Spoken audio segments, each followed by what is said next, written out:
Hello everyone, welcome back to the class. दोस्तों, last class में हमने चैप्टर नंबर 5 को कंप्लीट कर लिया था और आज की क्लास में हम इक्विटी डेरिवेटिव एनआईएसएम सीरीज 8 का चैप्टर नंबर 6 जिसका नाम है इंट्रोडक्शन टू ट्रेडिंग सिस्टम को समझेंगे। इस चैप्टर में हम कवर करेंगे ट्रेडिंग सिस्टम को, जिसमें फ्यूचर्स एंड ऑप्शंस का ट्रेडिंग सिस्टम कैसे होता है वो जानेंगे। फिर समझेंगे डिफरेंट एंटाइटीज में ट्रेडिंग सिस्टम कैसे वर्क करती है। उसके बाद हम देखेंगे different types of orders in the trading system and order matching rules. साथ ही selection criteria of stock and index for futures and option trading जानेंगे। एंड लास्ट में हम समझेंगे इक्विटी डेरिवेटिव्स के पोजीशन लिमिट्स को। तो चलिए स्टार्ट करते हैं। हमारा फर्स्ट टॉपिक है trading system. Market around the world can be classified into two main types based on the methods of booking a trade, namely an open outcry market and the electronic market. Open outcry is the way of communication between professionals on an exchange which involves shouting or using hand signals to transfer information about buy and sell orders. तो trading system क्या होता है? तो trading system होता है ना कि आज हम इलेक्ट्रॉनिक फॉर्म में जो है ट्रेड करते हैं, पर पहले जो है इलेक्ट्रॉनिक फॉर्म नहीं हुआ करता था। पहले के टाइम पे एक हॉल में सारे लोग गैदर होते थे, उस हॉल को पिट कहा जाता था और सारे मार्केट पार्टिसिपेंट्स उस हॉल में गैदर होते थे और उसके बाद कॉन्ट्रैक्ट सेट होता था पार्टीज के बीच में। इसे direct trading and over the counter भी कहा जाता था। और जो पिट सिस्टम था उसमें एक ओपन आउटक्राई मार्केट होता था। लेकिन आज के टाइम पे हम इलेक्ट्रॉनिक मार्केट यूज़ करते हैं ट्रेडिंग के लिए।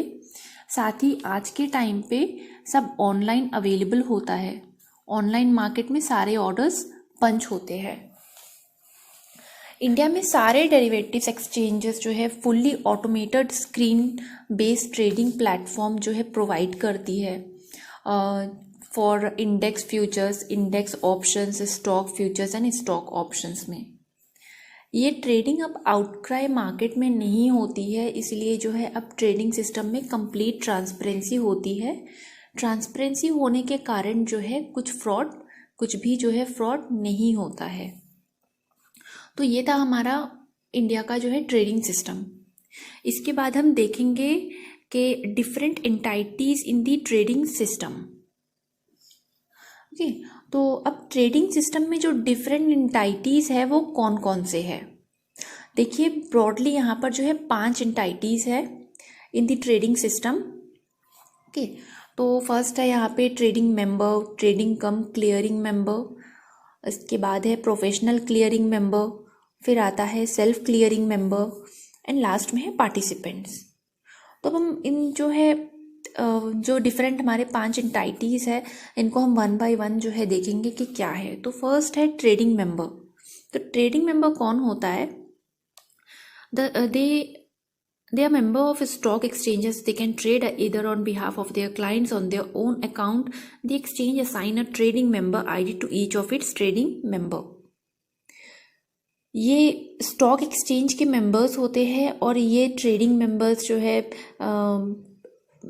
ट्रेड एंड ऑर्डर लेते हैं, यानी ट्रेड पंच करते हैं।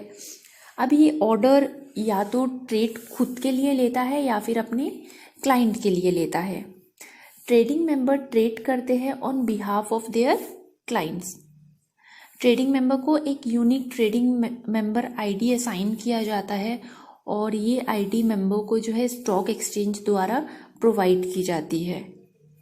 ट्रेडिंग मेंबर ये एक से ज़्यादा यूज़र भी रख सकते हैं और ये एक्सचेंज डिसाइड करती है कि ईच ट्रेडिंग मेंबर को कितने नंबर ऑफ यूज़र्स अलाउ करने हैं। तो ये हो गया ट्रेडिंग मेंबर।